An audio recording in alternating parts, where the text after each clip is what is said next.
Ajab oğaz edip sayranlı kuşlar. Hiç kim dinlemese ağlayamışlar. Belin perde kalın vaqtı aydımçı, bilbillerim gelip dinleyemişler.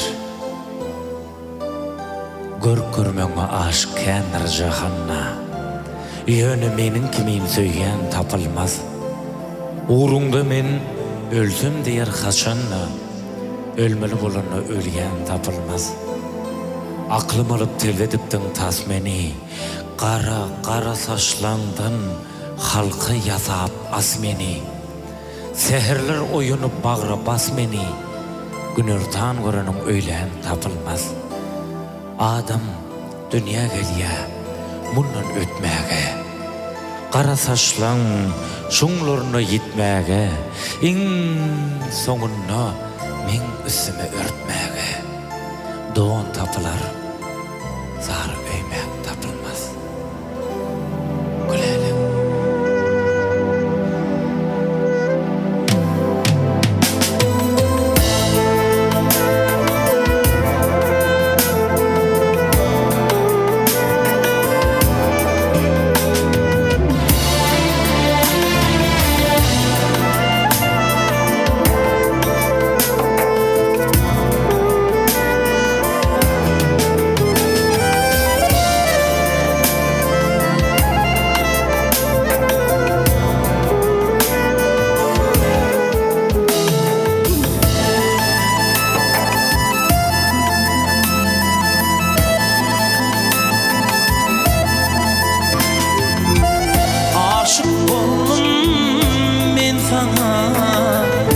Dirman tapılmama,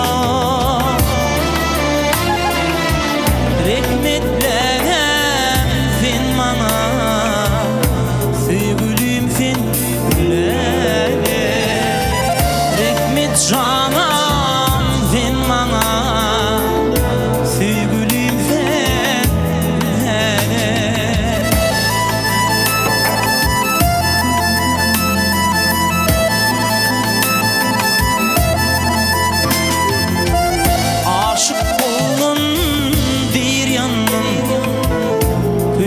Aşkın derdinden,